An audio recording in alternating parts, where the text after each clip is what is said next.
ஏசாயா தீர்க்கதரிசன புஸ்தகம் 60வது அதிகாரம் 1, 2, 3 வசனங்கள்.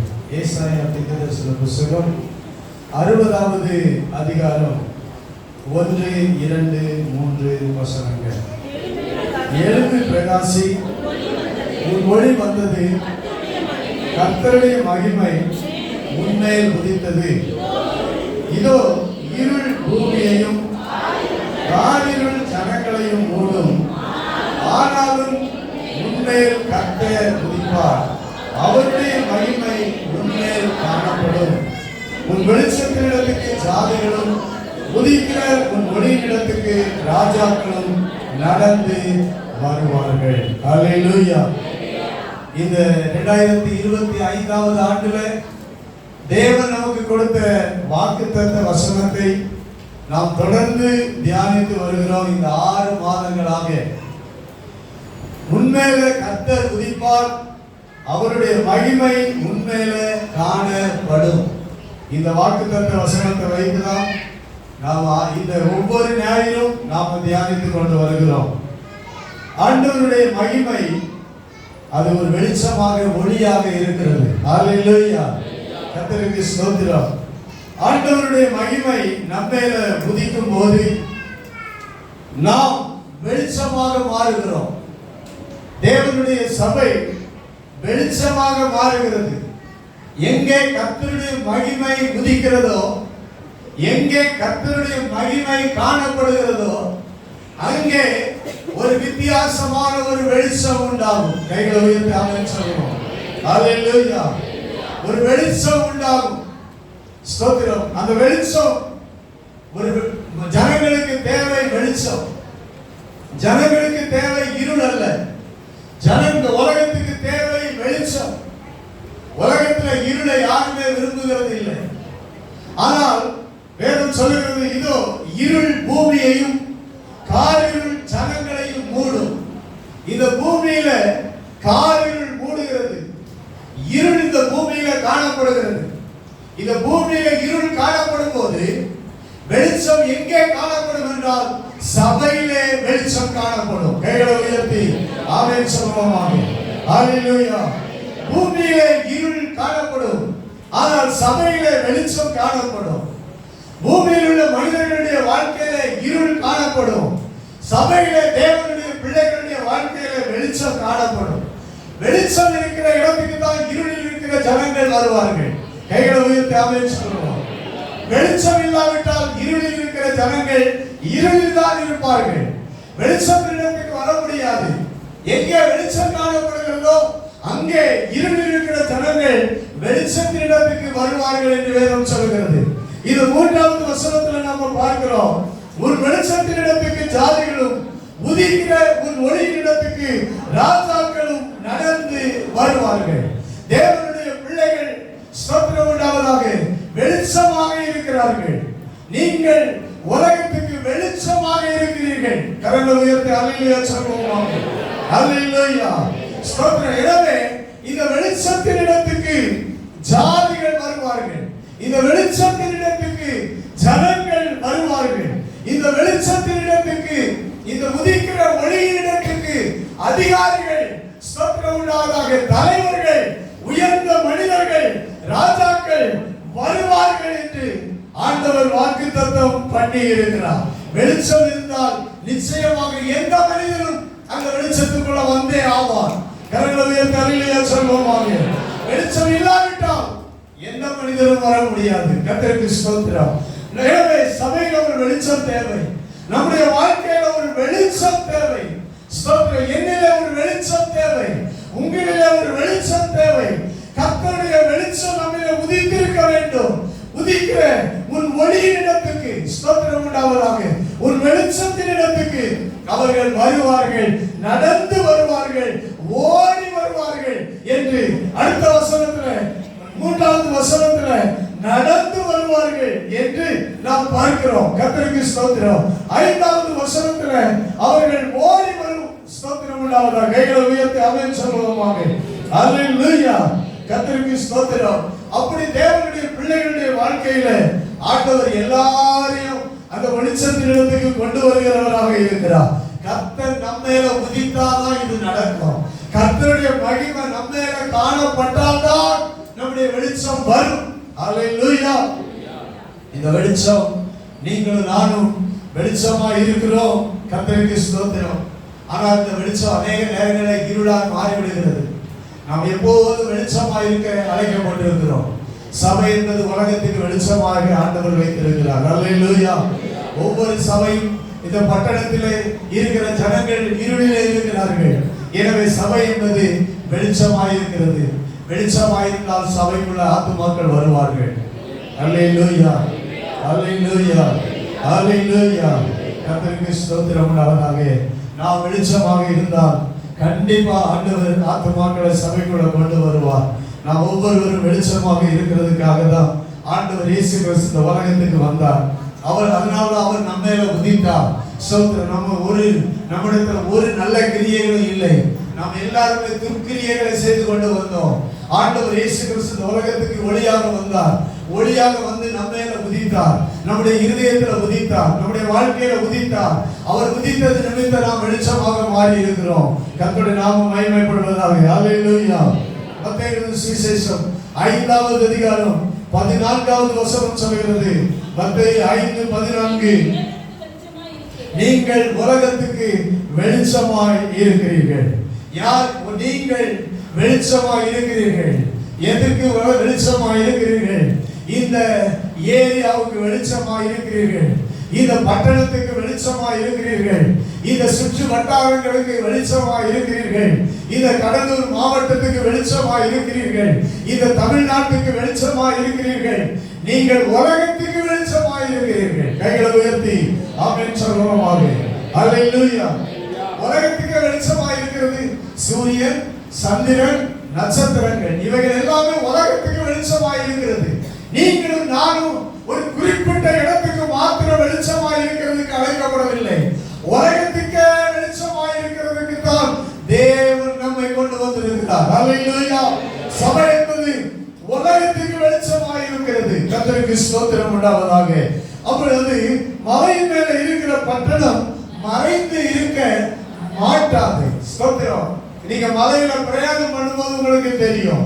தாழ்வான பள்ளத்தாக்குல போனாலும் உயர்ந்த இடத்துல போனாலும் அந்த மலை ஏரியாவில் எங்கேயாவது ஒரு ஊர் ஒரு மக்கள் வசிக்கிற இடம் இருந்ததுன்னா அங்க என்ன காணப்படும்? இரவுல வெளிச்சம் காணப்படும். அந்த வெளிச்சத்தை பார்க்கும் போது ஸ்தோத்திரம் உண்டாவதாக நமக்கு ஒரு சந்தோஷம் வரும். அந்த இடத்துல இவ்வளவு மலையில இவ்வளவு உச்சியில இங்கேயும் கூட ஜனங்கள் இருக்கிறாங்க என்பதற்கு அடையாளம் வெளிச்சம். வெளிச்சம் இல்லாவிட்டால் ஜனங்கள் இல்லை. கர்த்தருக்கு ஸ்தோத்திரம் உண்டாவதாக. வெளிச்சம் இருக்கிற இடத்தில் ஆத்துமாக்கள் வருவார்கள். அல்லேலூயா.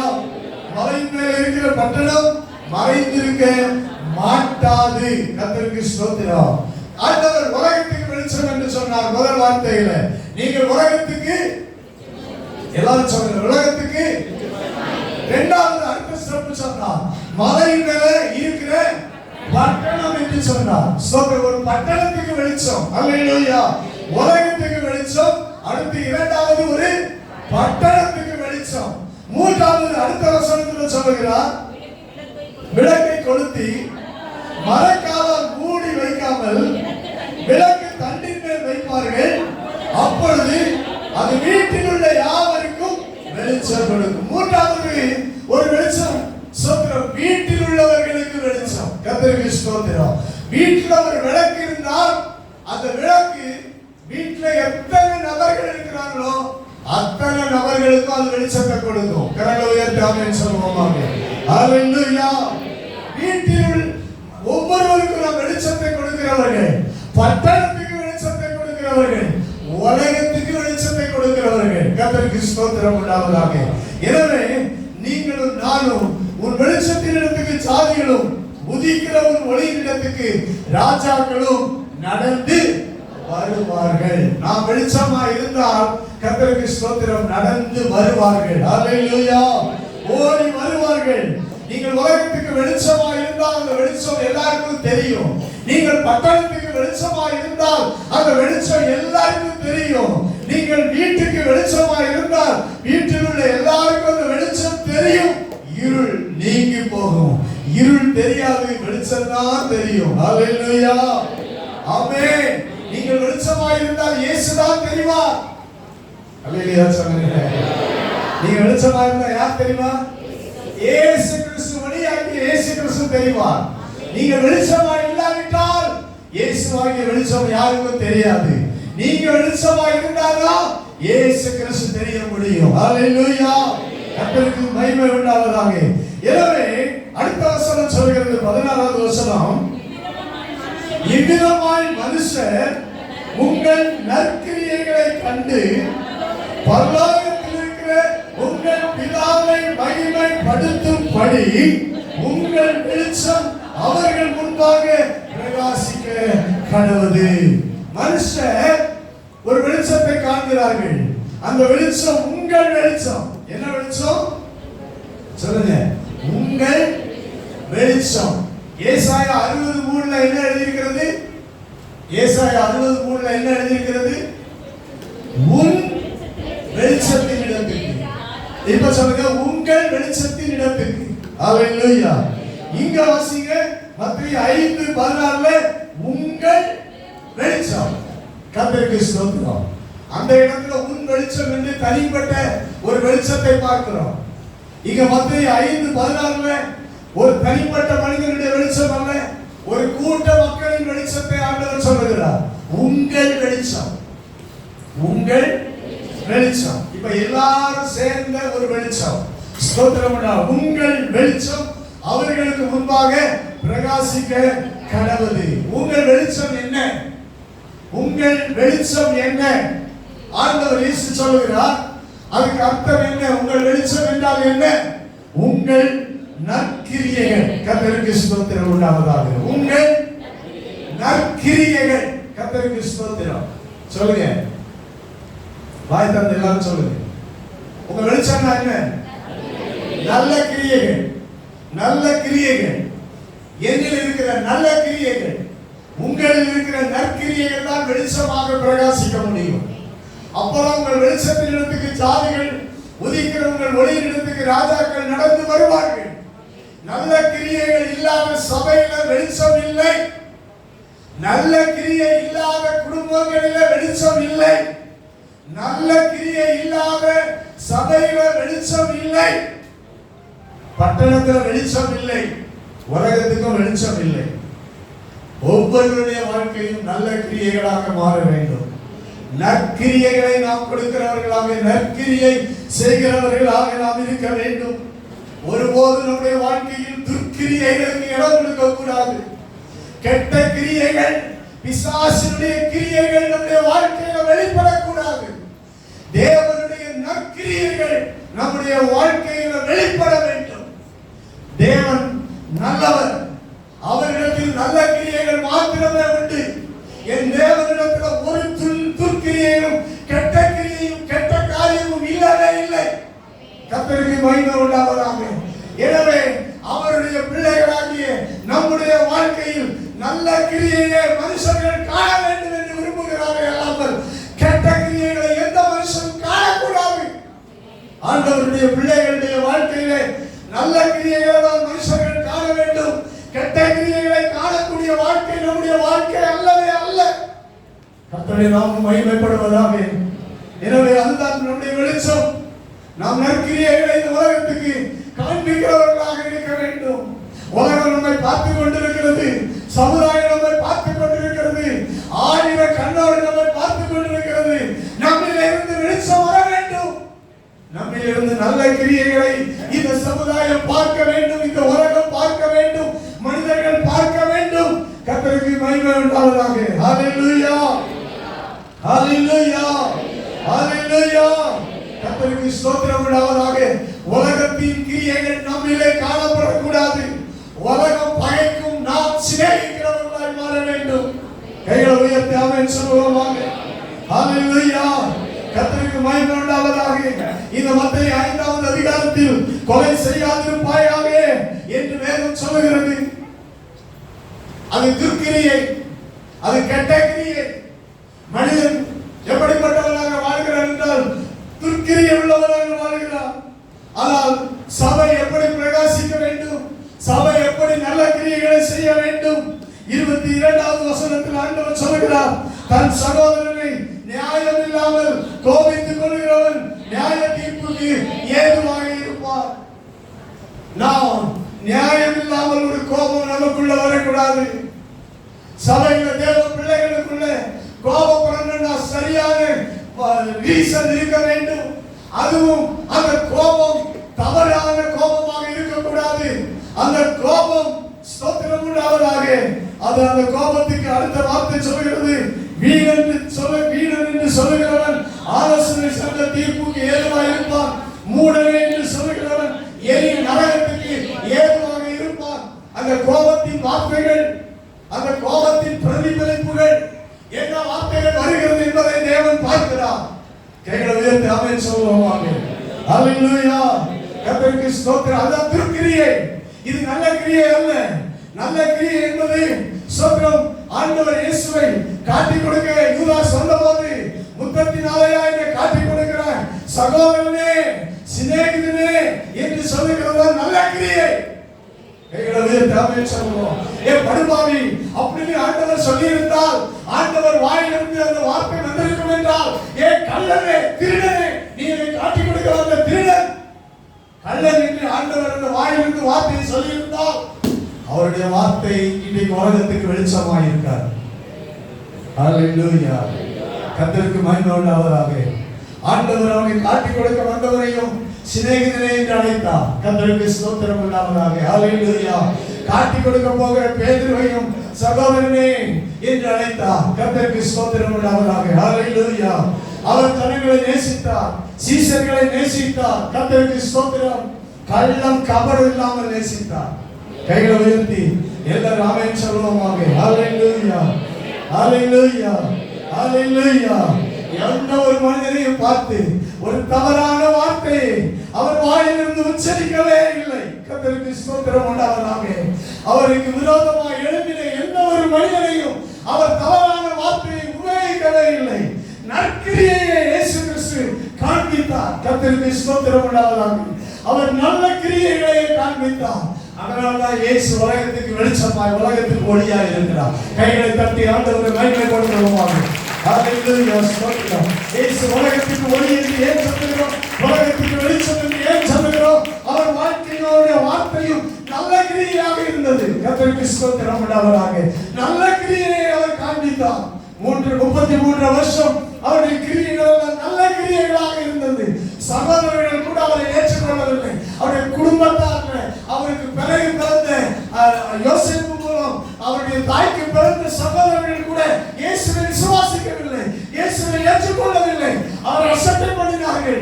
ஆனால் அவர்களை கூட இயேசு ஒரு வார்த்தை கூட பேசவில்லை. கர்த்தருடைய நாமம் மகிமைப்படுவதாக. ஹல்லேலூயா. சிலுவையில அறையப்பட்டிருக்கும் போது கூட காட்டி கொடுத்தவர்களையும் சிலுவையில் அறைந்தவர்களையும் இயேசு கிறிஸ்து திட்டவில்லை, கோபப்படவும் இல்லை, பயமும் இல்லை, பயப்படுத்தவும் இல்லை.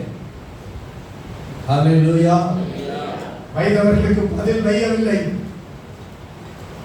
அதுதான் கிறிஸ்தவம். அதுதான் கிறிஸ்தவம். கர்த்தருக்கு மகிமை உண்டாவதாக.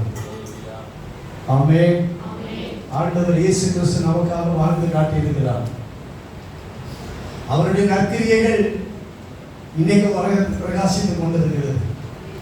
ஆண்டவர் இயேசு கிறிஸ்துவின் நற்கிரியைகள் இன்னைக்கு உலகத்தில் எத்தனை தலைமுறை வந்தாலும் 2025 ஆண்டுகள் ஆனாலும் என் இயேசு கிறிஸ்துவினுடைய நற்கிரியைகள் இந்த உலகத்தில் பிரகாசித்துக் கொண்டிருக்கிறது. கைகளில் தலையிலே சொல்வோம். அல்லேலூயா. அல்லேலூயா. அல்லேலூயா. ஸ்தோத்திரம் உண்டாவதாக. 25வது அதிகாரத்தில் அடுத்து அவனுடைய கிரியைகள் அங்கே அடுத்த அவனுடைய செயல்பாடுகளை 23வது வசனத்தில் சொல்கிறார். நீ பலிபீடத்தில் உன் காணிக்கையை செலுத்த வந்து உன் பேரில் உன் சகோதரனுக்கு குறைவுள்ளது அங்கே நினைவு கூறுவாயாக. ஒருவேளை ஆலயத்துக்கு வந்திருக்கலாம், காணிக்கை செலுத்துகிற நேரத்துக்கு வந்திருக்கலாம், பலிபீடத்தினிடத்தில் உன் காணிக்கை செலுத்த வரும்போதாவது உணர வேண்டும். கைகளை உயர்த்தி ஆமென் சொல்லுவோம். அப்போதாவது உணர வேண்டும், அப்போதாவது உணர்ந்து விட வேண்டும். கர்த்தருக்கு ஸ்தோத்திரம் உண்டாவதாக. அந்த காணிக்கை செலுத்த வரும்போதாவது நீ உணர்ந்து உன் சகோதரனுக்கு குறைவுண்டு என்று அங்கே நினைவு கூறுவாயாக. பலிபீடத்துக்கு முன்பு உன் காணிக்கையை வைத்து விட்டு போய் முன்பு உன் சகோதரனோட ஒப்புரவாகி பின்பு வந்து உன் காணிக்கையை செலுத்து ஆண்டவர் அப்படின்னு சொல்லியிருக்கிறார். கர்த்தருக்கு ஸ்தோத்திரம் உண்டாவதாக. ஹல்லேலூயா, ஸ்தோத்திரம். எவ்வளவு ஆண்டவருடைய வார்த்தைகள். இது கடைபிடிக்க முடியாது அப்படின்னு யாரும் சொல்லக்கூடாது. இது கடைபிடிக்க முடியாது அப்படின்னு சொல்லி அப்படி யாரும் சொல்வார்களானால் அவர்கள் உண்மையிலே இயேசுவின் பிள்ளைகள் கிடையாது. கடைபிடிக்க கூடியதுதான் ஆண்டவர் செய்தார், கடைபிடிக்க கூடியதுதான் சொல்லி இருக்கிறார். அவர் சொல்லி இருக்கிறது எல்லாமே கடைபிடிக்க கூடியவைகள் தான், எல்லாமே முடியாதது ஒண்ணுமே கிடையாது. கைகளை உயர்த்தி ஆமென் சொல்லுவோம். ஹல்லேலூயா, ஸ்தோத்திரம். நீ காணிக்கை வைத்து விட்டு போ, ஒப்புரவாகு. அந்த கோபத்துக்கு எந்த ரியாக்ஷன் இருக்குங்கிறத பாருங்க. வார்த்தையில ரியாக்ஷன், அதுக்கப்புறம் செயல்கள்ல. நீ ஒப்புரவாகாம கோபப்பட்டு ஒப்புரவாகாத நிலைமையில என்ன செய்யக்கூடாது? காணிக்கையை செலுத்தக்கூடாது என்கிறதுல ஆண்டவர் சரியாக இருக்கிறார். கர்த்தருக்கு மகிமை உண்டாவதாக. அப்புறம் ஒப்புரவாகிட்டு வந்து உன் காணிக்கையை செலுத்து அப்படின்னு சொல்றாரு. கர்த்தருக்கு மகிமை உண்டாவதாக. ஹல்லேலூயா, ஹல்லேலூயா, ஹல்லேலூயா. இதான் நல்ல கிரியை, இதான் நற்கிரியை. இந்த நற்கிரியை கண்டா ஸ்தோத்திரம். உண்மையிலேயே உலகம் என்ன பண்ணா இயேசுவை காணும். கைகளை உயர்த்தி ஆமென் சொல்லுவோமா? ஹல்லேலூயா, கர்த்தரின் நாமம் மகிமைப்படுவதாக. அடுத்து தொடர்ந்து ஸ்தோத்திரம் உண்டாவதாக. விபச்சார பாவத்தை குறித்து நாம் தொடர்ந்து வாசிக்கிறோம். கர்த்தருக்கு ஸ்தோத்திரம் உண்டாவதாக. அடுத்து 33வது வசனத்திலிருந்து பொய்யை குறித்து நாம் அங்கே வாசிக்கிறோம். இது துர்க்கிரியை. நல்ல கிரியை என்ன? உண்மையை பேசுதல். கைகளை உயர்த்தி எல்லாரும் ஆமென் சொல்லுவோம். ஒரு மனிதனுடைய தேவ சபையினுடைய நல்ல கிரியை என்ன? உண்மையை பேசுதல். அதான் நல்ல கிரியை. நம்மிடத்துல பொய்யை எப்போதும் மனிதர்கள் பார்த்தா நம்ம வெளிச்சம் பிரகாசிக்காது. கைகளை உயர்த்தி ஆமென் சொல்லுவோமா? சொல்லுங்களேன். எதை பார்க்க கூடாது? பொய்ய சொல்லுங்க. பொய்ய யாருக்கும் பார்க்க கூடாது. அப்படின்னா பொய் பேசக்கூடாது. பார்க்காததுக்காக பொய் பேசுறது இல்லை. பொய் இருக்கக்கூடாது. ஹல்லேலூயா, ஸ்தோத்திரம் உண்டாவதாக. உண்மையான காரியத்தை நாம செய்ய வேண்டும். நம்முடைய கிரியைகள் உண்மையா இருக்க வேண்டும், நற்கிரியைகளாக இருக்க வேண்டும். கர்த்தருக்கு ஸ்தோத்திரம். அதனால 37வது வசனத்துல சொன்னார், உள்ளதை உள்ளதென்றும் இல்லதை இல்லதென்றும் சொல்லுங்கள், இதற்கு மிஞ்சினது தீமையினால் உண்டாகும். உள்ளத உள்ளதுன்னு சொல்ல வேண்டாம், அதுக்கு மிஞ்சி அது எதா மாறிடும்? தீமையா மாறிடுமா? உள்ளத உள்ளதென்றும் இல்லதை இல்லதென்றும் சொல்லுங்கள், இதற்கு மிஞ்சினது தீமையினால்தான் உண்டாயிருக்கும். உள்ளது உள்ளது என்று சொன்னால் நன்மை உண்டாயிருக்கும். உள்ளது உள்ளது என்று பேசினால் நன்மை உண்டாயிருக்கும். இல்லது உள்ளது இல்லது இல்லை இல்லை என்று இல்லை என்று பேசினால் தீமை உண்டாயிருக்கும். எனக்கு உண்மையை பேசினால் நன்மை, சோதனை இல்லாத பேசினால் தீமை. எங்களை உயர்த்தி ஆமென் சொல்லுவோம். ஹல்லேலூயா. அது நற்கிரியை அல்ல, உள்ளது உள்ளது என்று பேசினால் நல்ல கிரியை. கர்த்தருக்கு ஸ்தோத்திரம் உண்டாவதாக. ஹல்லேலூயா. 39வது வசனம் சொல்கிறது, நான் உங்களுக்கு சொல்கிறேன், தீமையினால் உண்டாயிருக்கும். அடுத்து தீமையினால் சொல்லுங்க, தீமையோட தீமையோட ஏற்றிருக்க வேண்டாம். தீமையோட ஏற்றிருக்க வேண்டாம். கர்த்தருக்கு ஸ்தோத்திரம். இந்த தீமை தெரிஞ்சுச்சா? உள்ளது உள்ளது இல்லை, ஒண்ணுமே இல்லை, துர்க்கிரியை தான் இருக்குதுன்னா அப்போ அவங்களை நம்ம என்ன செய்யக்கூடாது? எதிர்த்து நிற்க வேண்டாம். கைகளை உயர்த்தி ஆமென் சொல்லுங்க. தீமையோட ஒரு நாளும் தேவ பிள்ளைகள் எதிர்த்து நிற்க கூடாது. ஆமென் சொல்லுங்க. அல்லேலூயா. நாம நினைக்கிறோம் எதிர்த்து நின்னாதான் சரி அப்படின்னு சொல்லி. வேதம் சொல்லுகிறது தீமையோட எதிர்த்து நிற்க வேண்டாம். கர்த்தருக்கு ஸ்தோத்திரம் உண்டாவதாக. தீமை என்ன? ஒருவன் முன்னை வலது கன்னத்தில் அறைந்தால் அவனுக்கு மறு கன்னத்தை திருப்பி கொடு. தீமை என்ன? ஒருவன் முன்னை வலது கன்னத்தில் அறைவது. நீ எதிர்த்து நிற்காமல் இருக்க வேண்டும் என்றால் இன்னும் அடிச்சுக்கோ அப்படின்னு சொல்றதுதான் நன்மை. அதான் நல்ல கிரியை. எல்லாரும் ஆமென் சொல்லுவோமா? எல்லாரும் ஆமென் சொல்லுவோமா? அல்லேலூயா, அல்லேலூயா. ஏன்னா அது தீமை.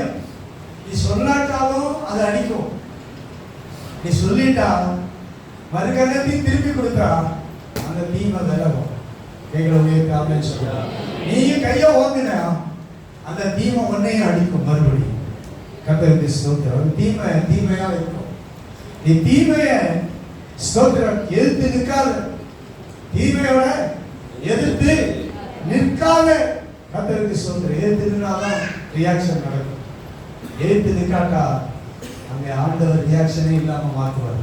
கைகளை உயர்த்தி எல்லாரும் ஆமென் சொல்லுவோமா? அல்லேலூயா, அல்லேலூயா. ஆனா நல்ல கிரியை. இன்னைக்கு மலப்பிரசங்கம், உபதேசம், ஆண்டவருடைய உபதேசம், இது அடிப்படை உபதேசங்கள் நம்முடைய வாழ்க்கையில கடைபிடிக்கப்பட வேண்டும். சபையில கடைபிடிக்கப்பட வேண்டும். கர்த்தருக்கு ஸ்தோத்திரம் உண்டாவதாக. ஒருத்தர் ஒரு அடி அடிச்சுட்டான் கன்னத்துல. நீ என்ன அடிச்சுக்கோப்பா அப்படின்னு சொன்னா அடிப்பானா? சொல்லுங்களேன், சொல்லுங்களேன். அப்படி ரெண்டாவது அடிச்சான்னா அவன் இன்னும் முரணனா மோசமானவனா இருப்பான். அதுக்கு மேலே அவன் என்ன செய்ய மாட்டான்? சொல்லுங்க, உங்க மேல கையை வைக்க மாட்டான். எந்த மனுஷனா இருந்தாலும் உலகத்துல எந்த மனுஷனா இருந்தாலும் ரவுடியை தவிர சொல்ற ரவுடி கூட நீ காட்டினவனே நீ காட்டுவியான்னு சொல்லி அடுத்த அடி அடிக்கலாம். அதுக்கு அடுத்த அடி அடிக்க மாட்டான். எத்தனை அடி தான் அடிப்பான்? கர்த்தருக்கு ஸ்தோத்திரம்.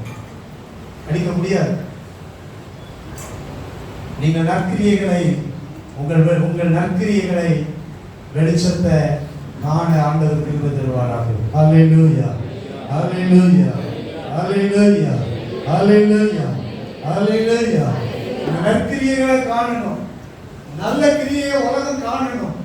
நல்ல கிரியைகளை குடும்பம் காணணும். நல்ல கிரியைகளை பட்டணம் காணணும். அந்த நற்கிரியைகளை காணும் போது அவங்க வெளிச்சம் அவர்களுக்கு முன்பாக பிரகாசிக்க கடவுது. பிரகாசிக்கும். ஆமென். அப்பதான் ஆண்டவர் நாமம் மகிமைப்படும். கைகளை உயர்த்தி அல்லேலூயா சொல்லுங்க. கர்த்தர் நாமம் மகிமைப்படணும்னா உங்கள் வெளிச்சம் அவர்களுக்கு முன்பாக பிரகாசிக்கும் போதுதான் பரலோகத்தில் இருக்கிறவர்கள் மீது மகிமைப்படுத்தப்படுவார்.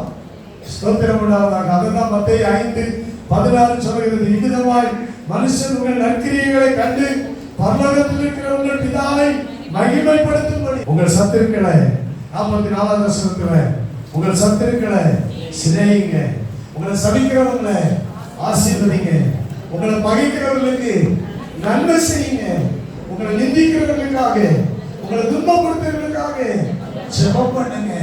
இதான் நற்கிரியை, உங்கள் நற்கிரியை. அல்லேலூயா.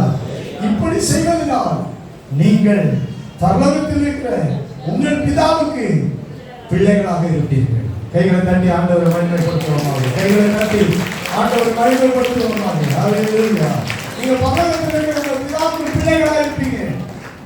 ஆண்டவருக்கு நீங்க எல்லாம் பிள்ளைகளாக இருக்கணும். சபை அவருடைய பிள்ளைகளாக இருக்கணும். நாம் எல்லாரும் பரலோகத்தில் இருக்கிற பிதாவுக்கு பிள்ளைகளாக இருக்கணும். எப்போ பிள்ளைகளாக இருப்போம்? நிந்திக்கிறவர்களை ஸ்தோத்திரம் உண்டாவதாக. அவர்களுக்காக ஜெபம் பண்ணும்போது, நம்ம துன்பப்படுத்துகிறவர்களுக்காக நாம ஜெபம் பண்ணும் போதுதான் நாம பரலோகத்தில் இருக்கிற பிதாவுக்கு பிள்ளைகளாக இருப்போம். அல்லேலூயா. நம்ம பகைக்கிறவர்களுக்கு நன்மை செய்யும் போதுதான் நாம பரலோகத்தில் இருக்கிற நம்முடைய பிதாவுக்கு நாம பிள்ளைகளாக இருக்க முடியும். அதுதான் உங்க வெளிச்சம். அதுதான் உங்க வெளிச்சம். அவருடைய வெளிச்சம் அதுதான் நம்முடைய வெளிச்சமும். அவருடைய வெளிச்சத்தை நம்முடைய வாழ்க்கையின் வெளிச்சமாக நாம் பிரகாசிக்கிறவர்களாய் வாழ வேண்டும் என்று ஆண்டவர் எதிர்பார்க்கிறார். கைகளை உயர்த்தி ஆமென் சொல்லுவோமாக.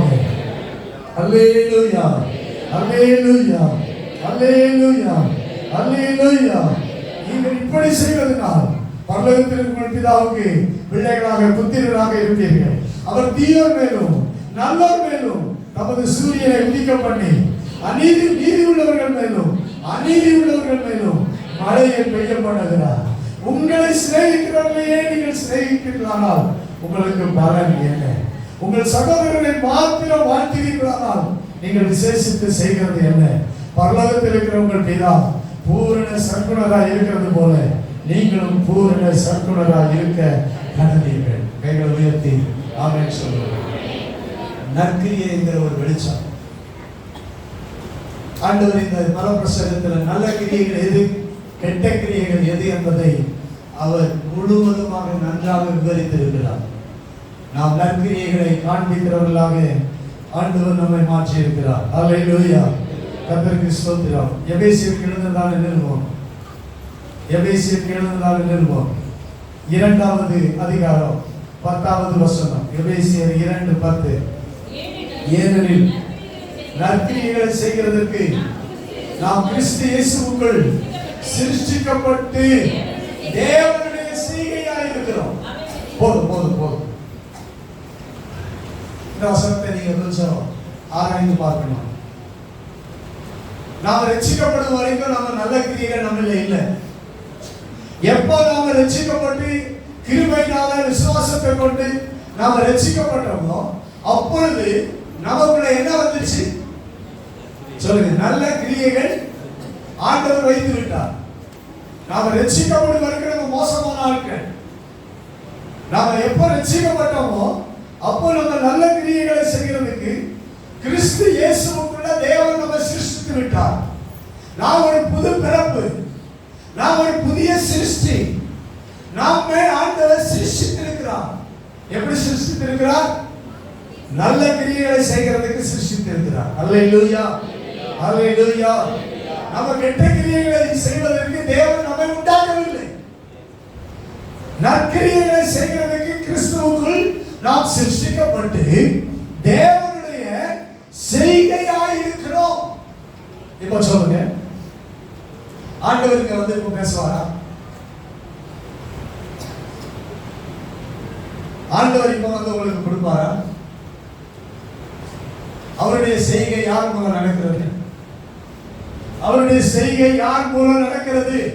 அவருடைய செய்கைகள் யாரு? நாமதான். அவருடைய செய்கைகள் நாம். நம் மூலம் தான் தேவன் கிரியை செய்கிறார். நாம தான் நற்கிரியைகளை செய்யும் போது தேவன் நம் மூலம் அவருடைய செய்கையாக நாம மாறுகிறோம். அவருடைய செயலாக நாம் மாறுகிறோம். நாம் நற்கிரியைகளை செய்கிறதற்கு கிறிஸ்து இயேசுவுக்குள் சிருஷ்டிக்கப்பட்டு தேவனுடைய செய்கையாய் இருக்கிறோம். ஆமென், அல்லேலூயா. நீங்க ஒவ்வொருவரும் ஒரு இயேசு கிறிஸ்து. நம்முடைய தேவன் பரலோகத்தில் இருக்கிறார். இந்த உலகத்தில் நடமாடுகிற இயேசு கிறிஸ்துக்களாக நாம் தேவனுடைய செய்கையாக இருக்கிறோம். தேவனுடைய பிள்ளைகளாக இருக்கிறோம். தேவன் எதை செய்வார் அதை தான் நாம் செய்கிறவர்களா இருக்கிறோம். அப்படிதான் சொல்லணும். சரியா? அதான் தேவனுடைய செய்கை. அல்லேலூயா சொல்லுங்களா? இப்ப எத்தனை பேர் தேவனுடைய செய்கை? எத்தனை பேர் தேவனுடைய செய்கை? அப்படின்னா ஒரு வெளிச்சம் பிரகாசிக்கும். அப்படின்னா உள்ள வெளிச்சமே இல்லை, இருட்டா இருக்கு. ஸ்தோத்திரம் பண்ணாதா? ஒரு வெளிச்சம் பிரகாசிக்கணும். அப்ப வெளிச்சத்திற்கு தான் ஜாதிகள் வருவாங்க. உதிக்கிற ஒரு ஒளி இடத்துக்கு தான் ராஜாக்கள் நடந்து வருவாங்க. வெளிச்சம் இல்லைன்னா வர மாட்டாங்க. யாரும் இயேசுவை காண முடியாது. இயேசு இடத்துல வர முடியாது. கர்த்தருக்கு மகிமை உண்டாவதாக. நாம் நற்கிரியைகளை செய்யும்படி தேவனுடைய சிருஷ்டிக்கப்பட்டு தேவனுடைய செய்கையாய் இருக்கிறோம். பிலிப்பியர் 1வது அதிகாரம் 5வது வசனம். பிலிப்பியர் 1:5. உங்கள் நற்கிரியையை தொடங்கினவர் அதை இயேசு கிறிஸ்துவின் நாள் பரியந்தம் முடிய நடத்தி வருவார் என்று நம்பி. எப்ப ரட்சிக்கப்பட்டோமோ அப்போ ஆண்டவர் நமக்குள்ள என்ன கிரியை வச்சிருக்கிறாரு? நற்கிரியையை சிருஷ்டித்தார், நற்கிரியையை தொடங்கினார். நற்கிரியைகள் நம்மிலே தொடங்கப்பட்டு விட்டது. இயேசுவை ஏற்றுக்கொண்ட நாள் எந்த நாளோ அந்த நாளிலிருந்து உங்களிடத்தில் கெட்ட கிரியைகள் இருக்கக்கூடாது, நல்ல கிரியைகள் தான் காணப்பட வேண்டும் என்று ஆண்டவர் தொடங்கி வைத்தார். அதை மறுபடியும் இயேசு என்னைக்கு வரப்போகிறாரோ அந்த நாள் வரைக்கும் உங்களில் நற்கிரியை காண விரும்புகிறார். கைகளை உயர்த்தி ஆமென் சொல்லுவோமா? அல்லேலூயா, அல்லேலூயா, அல்லேலூயா. இயேசு கிறிஸ்துவின் நாள் வரைக்கும் முடிய நடத்தி வருவார் என்று நம்பி இருக்கிறோம். நீங்கள் எப்பொழுது ரட்சிக்கப்பட்டு நற்கிரியை செய்ய ஆரம்பித்தீர்களோ அந்த நற்கிரியை சாகும் வரைக்கும் இருக்கணும். அல்லது இயேசு கிறிஸ்து உங்களை அழைத்துக் கொண்டு போவதற்கு அவர் வருகை நாள் வரைக்கும் இருக்கணும். அப்பதான் நீங்க உலகத்துக்கு வெளிச்சமா இருக்க முடியும். ஸ்தோத்திரம், பட்டணத்துக்கு வெளிச்சமா இருக்க முடியும். நற்கிரியைகளை மனிதர்கள் காண முடியும். அல்லேலூயா, கர்த்தருக்கு ஸ்தோத்திரம் உண்டாவதாக. கொலோசியர் 1வது அதிகாரம் 9வது வசனத்தினுடைய 10வது வசனம், சகலவித நற்கிரியைகளுமாகிய கனிகளை தந்து போதும். இந்த நல்ல கிரியைகள் தான் கனிகள் என்று வேதம் சொல்கிறது. நம்முடைய கனிகள் என்ன? நல்ல கிரியைகள். கெட்ட கிரியைகள் என்ன? காய்கள். காய் கசக்கும், கனி இனிக்கும். கர்த்தருக்கு ஸ்தோத்திரம். நல்ல கிரியைகள் நம்முடைய வாழ்க்கையில் நற்கிரியைகள், நல்ல கனிகள். இந்த நற்கிரியைகளை ஆகிய கனிகளை தருவதற்காக தான் நாம் கிறிஸ்தவர்களாகவே இருக்கிறோம். கைகளை உயர்த்தி அதுக்காக தான் நாம் விசுவாசிகளாகவே இருக்கிறோம். அதற்காக தான் நாம் ஊழியக்காரர்களாகவே இருக்கிறோம். நல்ல கிரியைகளாகிய கனிகளை தருவதற்காகத்தான் ஆண்டவர் நம்மை இந்த உலகத்தில் வாழ வைத்திருக்கிறார். கர்த்தருக்கு மகிமை உண்டாவதாக. அல்லேலூயா. நீங்க எல்லாரும் எதுக்காக வாழ்றோம்? எதுக்காக வாழ்றோம் சொல்லுங்க. நற்கிரியைகளாகிய கனிகளை ஆண்டவருக்கு கொடுக்கும்படி வாழ்கிறோம், மனிதர்களுக்கு கொடுக்கும்படி வாழ்கிறோம். நம்ம நற்கனிகள் பரலோகத்தின் தேவனை மகிமைப்படுத்தும். நற்கனிகள் இந்த உலகத்தில் உள்ள மனிதர்களுக்கு பரலோகத்தின் தேவனை காண செய்யும். கைகளை உயர்த்தி ஆமென் சொல்லுவோமாக. அல்லேலூயா. இப்படி சொல்லிட்டே போகலாம். கர்த்தருக்கு ஸ்தோத்திரம் உண்டாவதாக. அப்போஸ்தலனாகிய பவுல் எழுதின அத்தனை நிருபங்களிலும் இந்த நற்கிரியைகளை அவன் சொல்லிக்கொண்டே வருகிறார். கர்த்தருக்கு ஸ்தோத்திரம் உண்டாவதாக. இந்த நற்கிரியைகள் கர்த்தருக்கு ஸ்தோத்திரம். தீத்து 3வது அதிகாரம் 1வது வசனம். ஸ்தோத்திரம். தீத்து 3:1. துரைத்தனங்களுக்கும் அதிகாரங்களுக்கும் கீழ்ப்படிந்து அடங்கி இருக்கவும் சகல விதமான நற்கிரியைகளையும் செய்ய ஆயத்தமாய் இருக்கவும். 14வது வசனம். நம்முடையவர்களும் கனியற்றவர்களாய் இராதபடி குறைவுகளை நிறைவாக்குகிறதுக்கு ஏதுவாக நற்கிரியைகளை செய்ய பழகட்டும். கனியற்றவர்களாய் இராதபடிக்கு சோத்திரமுள்ளவர்களாக குறைகளை நீக்க நல்ல கிரியைகளை செய்ய பழகட்டும். தேவனுடைய பிள்ளைகள் ஒவ்வொருவரும் நல்ல கிரியைகளை செய்கிறதுக்கு நாம பழகணும். கைகளை உயர்த்தி அல்லேலூயா சொல்லுங்க. இன்னையிலிருந்து எதை செய்ய பழக போறோம்? எதை செய்ய பழக போறோம்? நற்கிரியைகளை செய்கிறதுக்கு பழகணும். நற்கிரியைகளை செய்கிறதுக்கு பழக போகிறோம். குறைகள் நிறைவாகும். கனி உள்ளவர்கள் ஒரு வாழ்க்கை நமக்கு இருக்கும். நற்கிரியைகளை செய்கிறதுக்கு பழகுவோமாக. அல்லேலூயா. கர்த்தருக்கு மகிமை உண்டாவதாக. இப்படிப்பட்ட நற்கிரியைகளை கண்டுதான் ஆண்டவரிடத்துல ஜனங்கள் வந்தாங்க.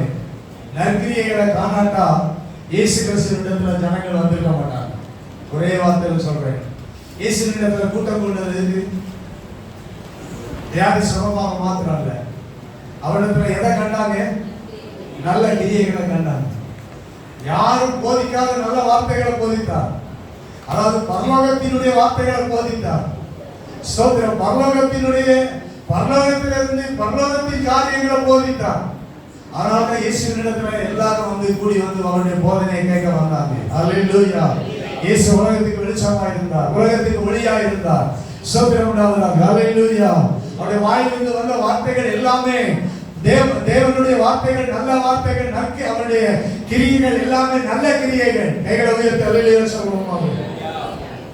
ஒரு பெண்ணை வேசித்தனம் பண்ணிட்டு பரிசேயர்கள் வேதபாரகர் அவனிடத்துல கொண்டு வந்து இவளை கல்லெறியணும் அப்படின்னு சொன்னாங்க. இயேசு நல்ல போதகர். இவர் உண்மையான போதகரா இருந்தா இவர் என்ன பண்ணுவாரு? கல்ல எடுத்து நியாயப்பிரமாண போதகரா இருந்தா இவர் உண்மையான போதகரா இருக்கிறா என்றால் அது கையும் கடவுளா பிடிக்கப்பட்டு கொண்டு வந்திருக்கிற ஸ்திரியை என்ன செய்யணும்? கல்லெறியணும். முதல்ல கல்லெறியணும். கர்த்தருக்கு ஸ்தோத்திரம். ஆனா ஆண்டவர் அங்க என்ன பண்ணாரு? அமைதியா இருந்தார். ஏன்னா இவன் எதுக்கு வந்திருக்கான்? இவன் எதுக்கு வந்திருக்கிறான்? குற்றம் கண்டுபிடிக்கிறதுக்கு வந்திருக்கிறான். இவர் என்ன சொல்றாரு, என்ன செய்ய போறாருங்கிறத பார்க்கிறதுக்கு தான் என்ன செய்திருக்கிறாங்க, வந்திருக்கிறாங்க.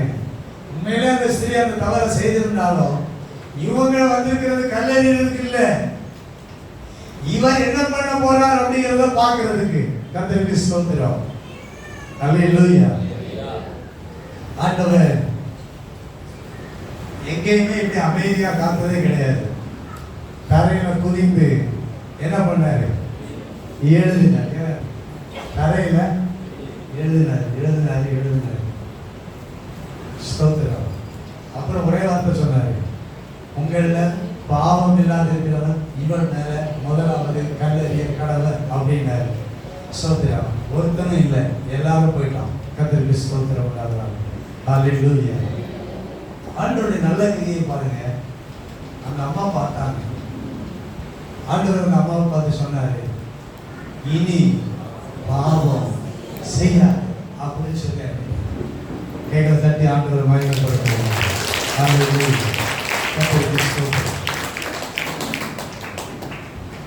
ஆண்டவருடைய நல்ல கிரியை, இந்த நல்ல கிரியை இடத்துல இருக்கா அப்படின்னு தான் எல்லாரும் டெஸ்ட் பண்ண வந்தான். ஆண்டவர் என்ன பண்ணாரு? நல்ல கிரியை காண்பித்தார். ஹல்லேலூயா, ஹல்லேலூயா, ஹல்லேலூயா. கர்த்தருக்கு ஸ்தோத்திரம். நம்முடைய நற்கிரியைகளை ஆண்டவருடைய வாழ்க்கையில ஒவ்வொன்றையும் நான் சொல்ல முடியும். அவருடைய உபதேசத்தில், அவருடைய ஒவ்வொரு காரியத்திலையும் அவருடைய நல்ல கிரியைகளை நாம் காண முடியும். கர்த்தருக்கு ஸ்தோத்திரம். அவர் 3 வருஷமும் அவர் நற்கிரியைகளை செய்தார். அவர் நற்கிரியைகளை செய்ததுனால தான் ஜனங்கள் அவரிடத்துல ஓடி வந்தாங்க, கூடி வந்தாங்க. கர்த்தருக்கு ஸ்தோத்திரம் உண்டாவதாக. திரளான ஜனங்கள் அவருக்கு பின் சென்றாங்க. கைகளை உயர்த்தி ஆமென் சொல்லுவோம். ஹல்லேலூயா. மத்தேயு 4ஆம் அதிகாரம் கடைசி வசனத்துல பார்க்கிறோம்.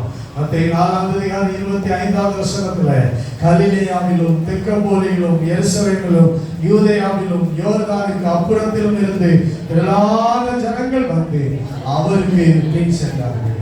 திரளான ஜனங்கள் அவருக்கு பின் செல்லணும்னா அவரிடத்துல என்ன இருந்தது? வெளிச்சம் இருந்தது. உன் வெளிச்சத்தின் இடத்துக்கு ஜாதிகளும் உதிக்கிற உன் ஒளியின் இடத்துக்கு ராஜாக்களும் நடந்து வருவார்கள். அதே மத்தேயு 5ஆம் அதிகாரம் 1வது வசனத்தில் வாசிக்கிறோம். அவர் திரளான ஜனங்களை கண்டு மலையின் மேலே ஏறினார். ஏன் மலையின் மேலே ஏறினார்? திரளான ஜனங்கள், அவருக்கு சுற்றி திரளான ஜனங்கள். அவர் மலையின் மேலே ஏறி சீஷர்களுக்கு உபதேசம் பண்ணினார். இந்த திரளான ஜனங்களுக்கு நீங்க வெளிச்சமாக இருக்கிறீங்க சீஷர்களே. இந்த 12 சீஷர்களே, நீங்கள் இந்த உலகத்துக்கு நீங்க வெளிச்சமாக இருக்கிறீங்க. திரளான ஜனங்கள் இப்ப இந்த மலையின் மேல வராங்க உபதேசத்தை கேட்க. நான் எப்படி வெளிச்சமா இருக்கிறேனோ, ஒளியா இருக்கிறேனோ, அதே போல நீங்கள் இந்த உலகத்துக்கு வெளிச்சமா இருக்கிறீங்கிறதான் மல பிரசங்கத்துல ஆண்டவர் சீஷர்களுக்கு உபதேசித்தார். இந்த கால வேளையில தேவனுடைய பிள்ளைகளாகிய நம்முடைய ஆவிக்குரிய வாழ்க்கையில நீங்களும் நானும் இந்த உலகத்துல நல்ல கிரியைகளை காண்பித்தால் உலகம் இயேசுவை மகிமைப்படுத்தும், இயேசுவின் பிள்ளைகளாக மாறும், வெளிச்சத்தின் இடத்துக்கு வரும். அல்லனா இவங்களும் இருள்தான், நானும் இருள்தான். எங்க இருள்கிட்ட இவங்களே இருளா இருக்கிறாங்க, இவங்களே சரியில்லை, இவங்ககிட்டயே நல்ல கிரியை இல்லை, எல்லாரும் போலதான் இவங்களும் இருக்கிறாங்க அப்படின்னா யாருமே இயேசுவின் இடத்துல வர மாட்டாங்க. நீங்களும் நானும் விசேஷித்தவர்கள், வித்தியாசமானவர்கள்.